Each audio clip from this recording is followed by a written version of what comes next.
And welcome back to The Count. I'm Lydia Serrani. We are wrapping up our countdown with story number one, the new axis of evil. Russian President Vladimir Putin plans to visit China a little more than a week after starting his new term in office. It shows just how strong the ties are between two of America's adversaries. The visit is scheduled for sometime in mid-May. Meanwhile, U.S. intelligence officials report that Russia and China are working more closely together on military issues, including a potential invasion of Taiwan. Let's bring in our panel to discuss. Gordon Chang, author of The Coming Collapse of China.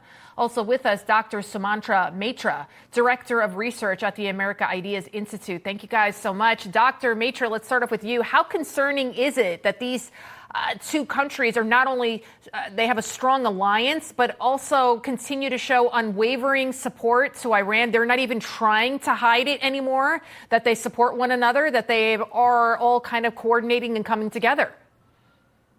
So a couple of things before we move on to the original topic. First of all, Russia and China are not equals. Alliance means when we have at least some sort of equal parties to the treatment. Russia is a smaller party to China. The Chinese total population is more than 10 times that of Russia.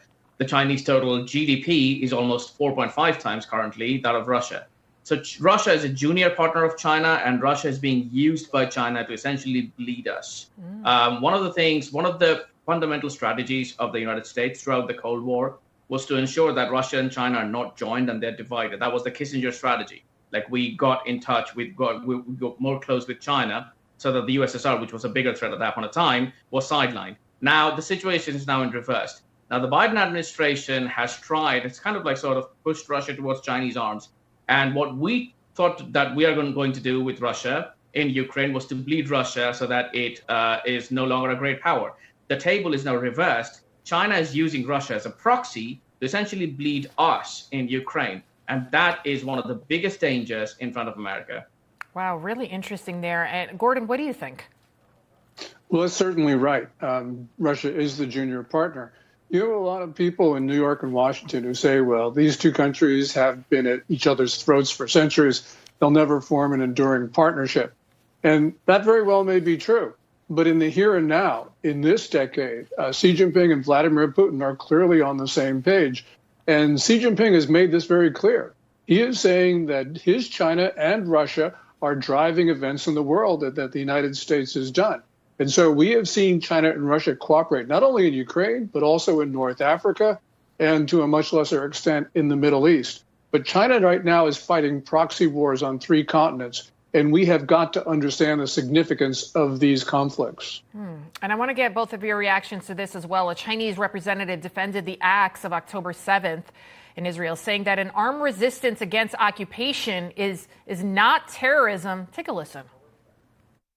The struggle waged by peoples in accordance with the principle of international law for their liberation of self-determination, including armed struggle, against colonialism, occupation, aggression, and domination by foreign forces shall not be considered as terrorist acts.